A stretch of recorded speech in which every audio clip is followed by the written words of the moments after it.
Alors en fait, on a gagné une plaidoirie qui était préparée avec les droits de l'homme et du citoyen, une association. On a eu à faire un plaidoyer sur un sujet qu'on devait choisir. Donc on a choisi le sujet de Gaza. Donc on a mis plusieurs mois à rédiger notre plaidoirie. On est passé il y a quelques mois. Et après beaucoup d'émotions, on a gagné du coup le concours entre d'autres lycées.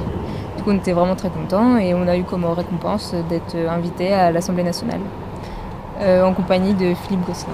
Monsieur le député nous a vraiment accompagnés toute la journée et du coup c'était vraiment gentil de sa part et nous a vraiment parlé vraiment de beaucoup de choses et c'est très intéressant et c'était le plus intéressant je trouve. Nous avons été accueillis par monsieur Philippe Gosselin, le député, qui nous a fait le tour des lieux, donc qui nous a présenté les différents salons. Nous avons discuté avec le député qui nous a expliqué le déroulement de la vie parlementaire. Puis après, nous nous sommes rendus donc, en séance de questions au gouvernement. C'était très instructif donc, de découvrir un peu les rouages de la vie politique. Après, sur la séance de questions au gouvernement, je trouvais que, je ne vais pas tirer de généralité, mais bon nombre de députés étaient assez impolis et il n'y avait pas de vrai débat de fond, en tout cas aujourd'hui.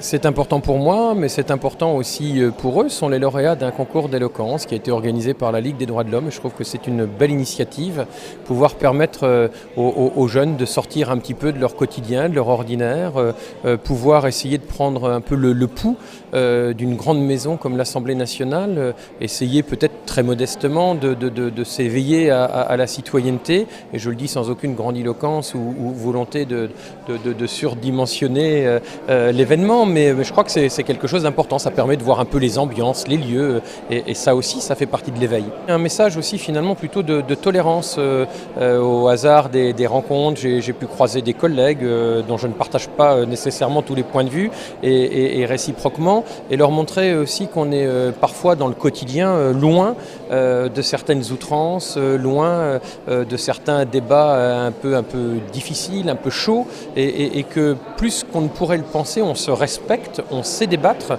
et on sait échanger. C'est l'occasion de partager un temps ensemble, l'occasion de pouvoir faire passer quelques messages, comme je le disais, de tolérance, de respect des autres, et puis peut-être aussi leur montrer que la vie politique, la politique de façon générale, c'est pas quelque chose de sale, c'est important.